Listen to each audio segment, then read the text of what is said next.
Mes chers amis, deuxième cours sur le Hurban Bet Amikdash, Shaveav oblige, mais Hilamik Votrem, si j'ai pas eu le temps de préparer plus profondément mes cours, mais comme je vous l'expliquais dans le cours précédent, malheureusement des raisons de santé m'ont éloigné un petit peu de l'étude et des caméras. Et donc, soyez indulgents avec moi, bien que je ferai le maximum pour parler sans plonger mes yeux dans le livre.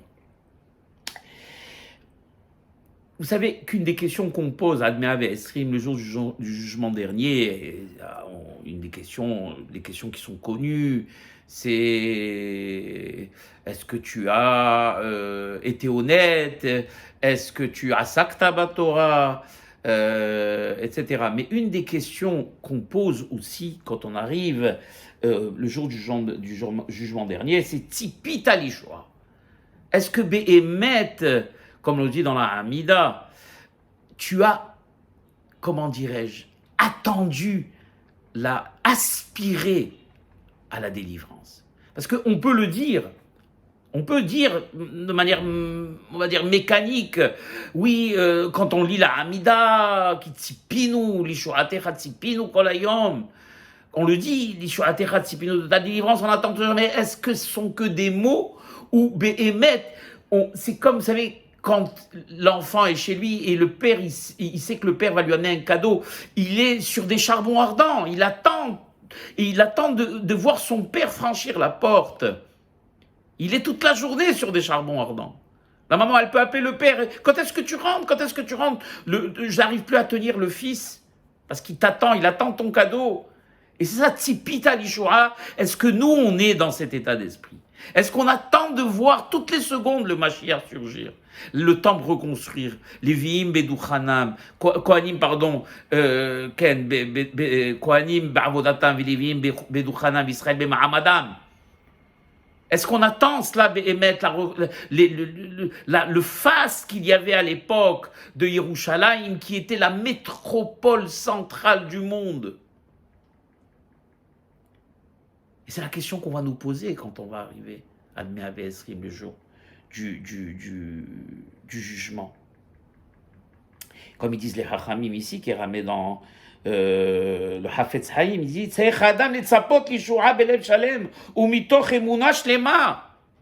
c'est-à-dire que pas dire mécaniquement, oui, on nous demande d'attendre la Yeshua, la délivrance, alors je le fais de manière mécanique. Non, be'emuna, en étant persuadé que ce que les Nevi'im, les prophètes nous ont annoncé, cela se réalisera. Et ce ne sont pas, hasveraïla, des paroles en l'air ou des prophéties en l'air. Et qu'est-ce qui pourrait nous amener à penser ça? C'est le monde dans lequel nous vivons. Ce LM, ce monde de l'obscurité, où il n'y a rien qui laisse transparaître une prochaine délivrance.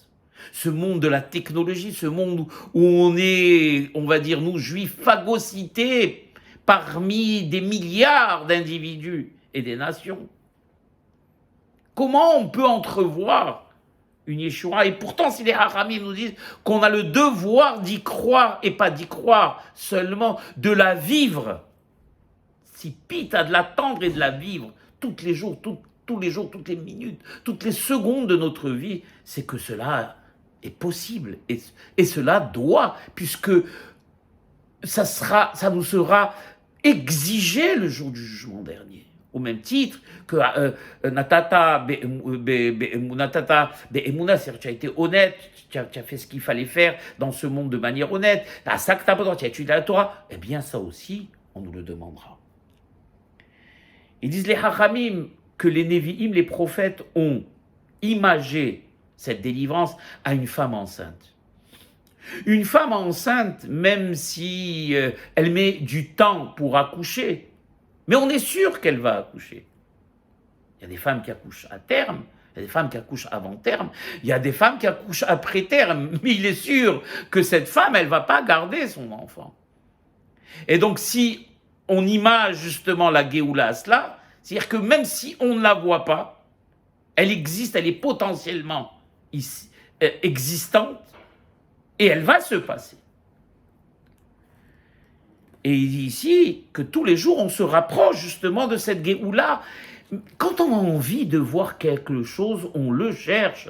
Si on n'a pas envie de voir une chose, eh bien même les signaux les plus forts ne nous mettront pas sur la voie. Mais quand on a envie de voir quelque chose, alors on va aller chercher même les signaux, entre guillemets, les plus inexistants, les moins apparents. Chaque petite chose, chaque petit événement. Je me rappelle, moi, quand il y avait la crise du Covid, le foisonnement de cours sur la prochaine délivrance. Bien que je sois contre tous ces parallèles qu'on fait entre la plupart des événements. Mais les Hachamim nous ont donné des indices. Utzba, Iske, il y aura le Yoker, etc. Tous les indices que le Talmud nous donne pour nous indiquer que Béhémet, on se rapproche de cette délivrance. Et même si elle tarde, eh bien on a le devoir de l'attendre.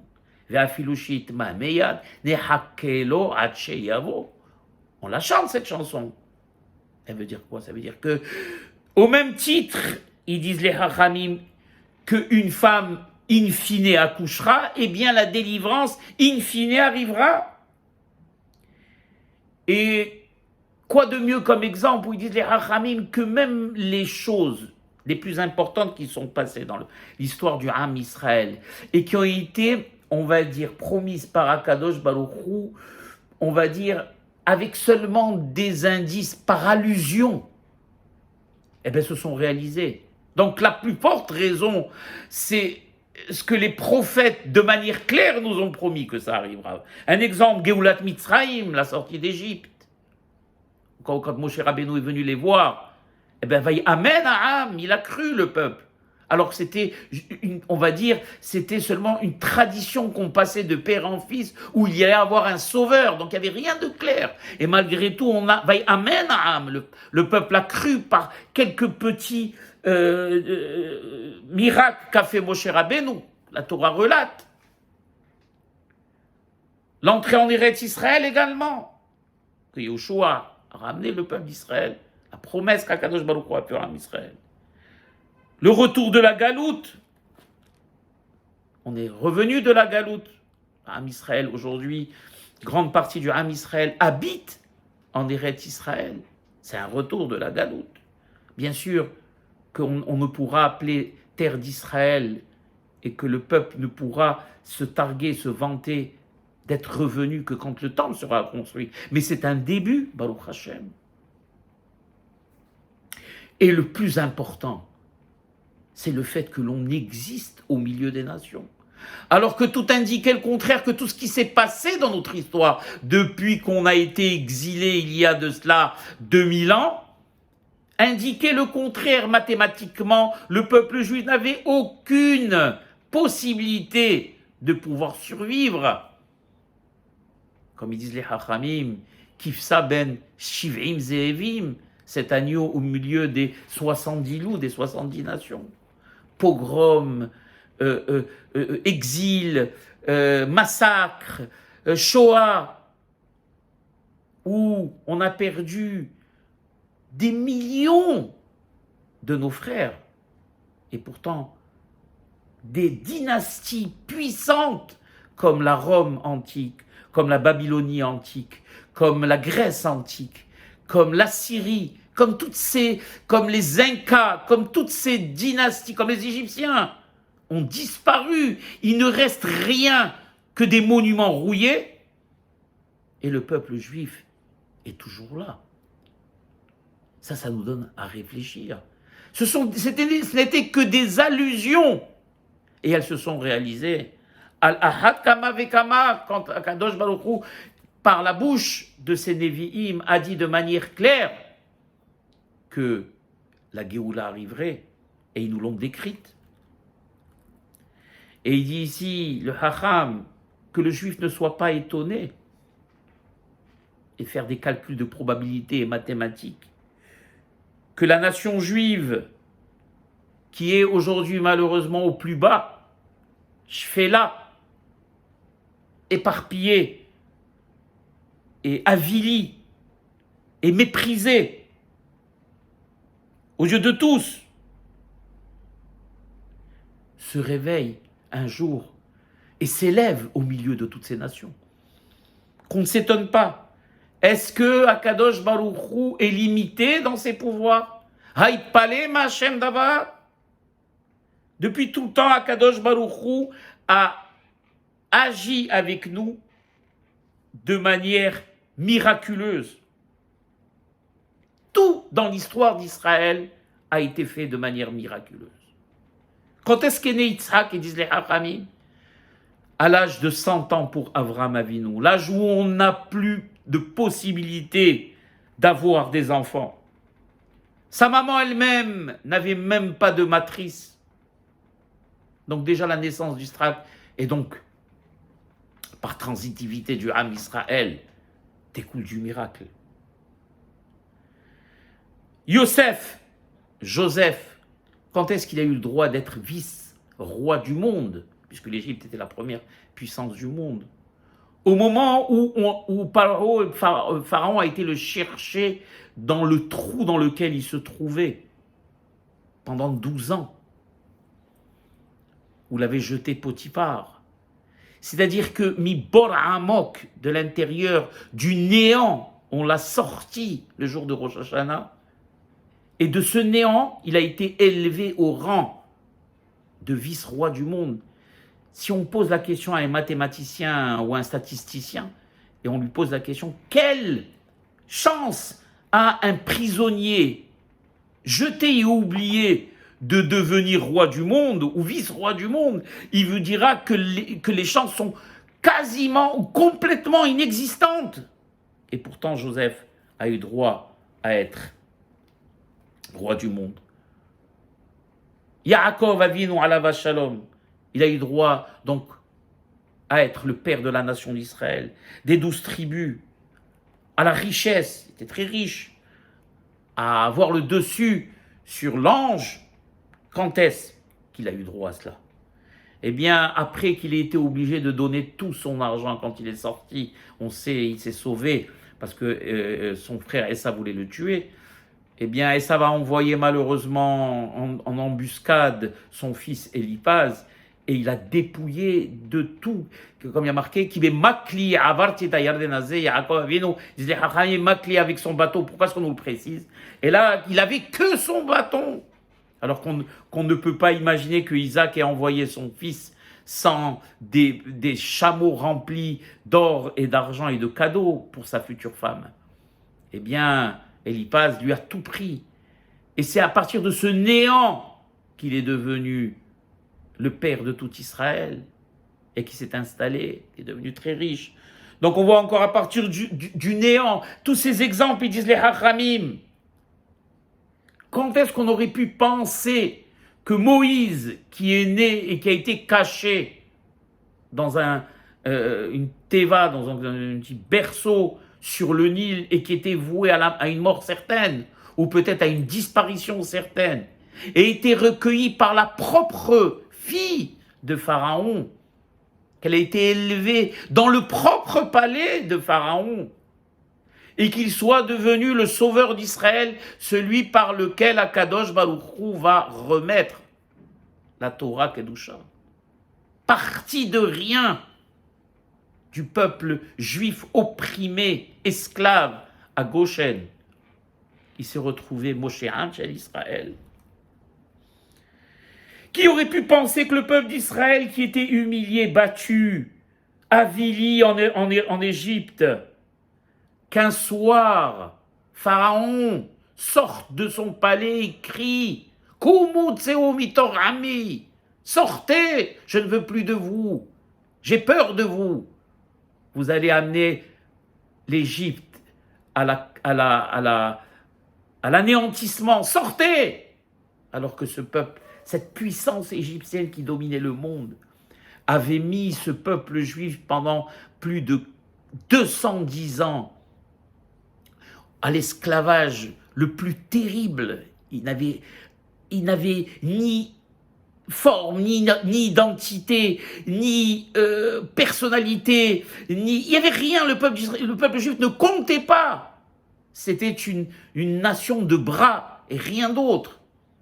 Eh bien, ce pharaon qui a dit « Li ori va'ani asitini » qui se prenait pour le Dieu qui s'était fait lui-même, le Dieu du monde, s'est levé un soir et a dit « Kumu tseo mitoch ami, sortez, je ne puis plus de vous ».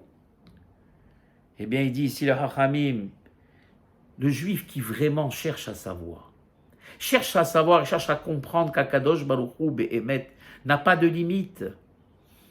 Mashpil af meromem, comme il est marqué. Mashpil af meromem. Il peut rabaisser les rois au niveau le plus bas et élever les esclaves au niveau le plus haut. Pourquoi serions-nous étonnés de cela?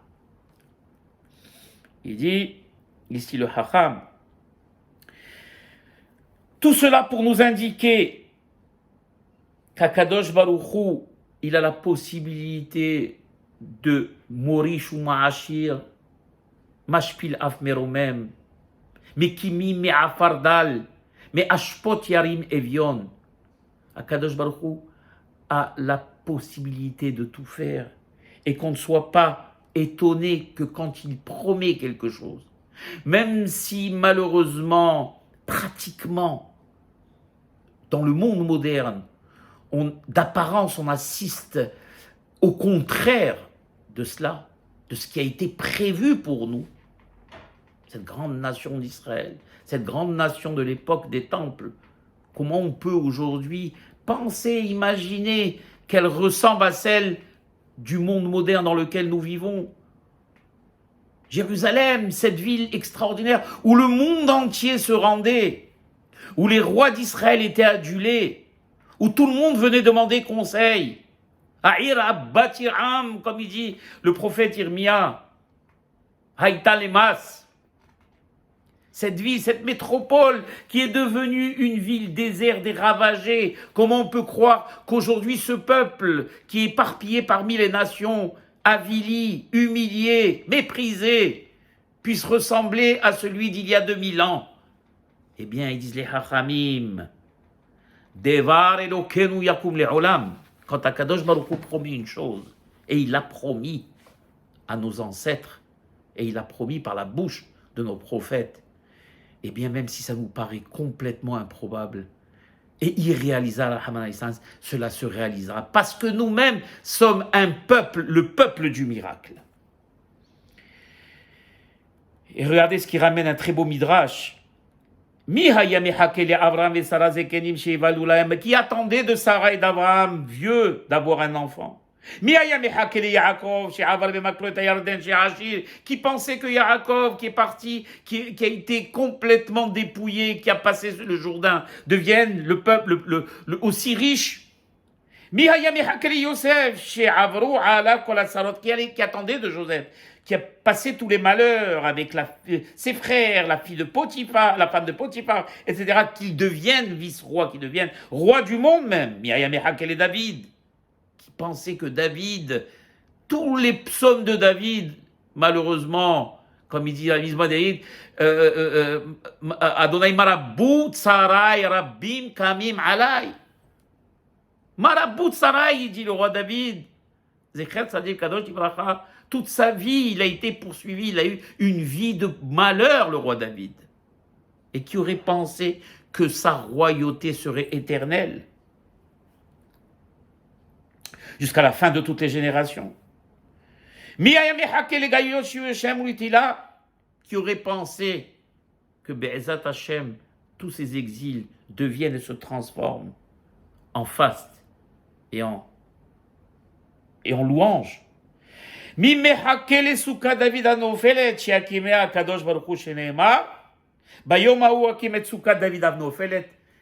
jour, comme il a dit à Kadosh Baruch Hu par la bouche, dans le Midrash Rabbah, eh bien, je relèverai, je reconstruirai cette soukha de David qui est tombée.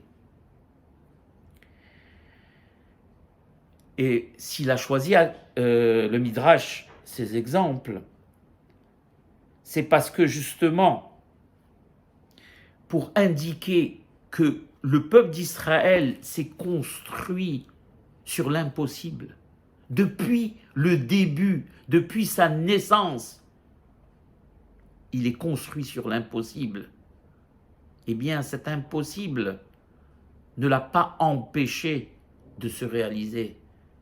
Et bien de la même manière qu'il a été construit à partir de l'impossible et qu'il est devenu cette grande nation d'il y a de l'époque 2000 ans, eh bien même si aujourd'hui tout est improbable, malheureusement, quand on n'a pas les yeux pour regarder, Akadosh Baruch Hu est illimité dans ses pouvoirs.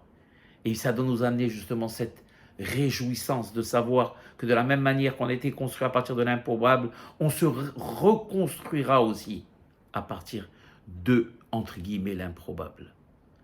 Comme ils disent les Hachamim, Kolamit Abel Hal Yerushalayim Yiske Vir'e Besimhata. Tout celui qui s'endeuille sur Jérusalem, Yiske Vir'e Besimhata, Zoche Vero Besimhata, pardon, alors que normalement on aurait dû dire Yiske au futur.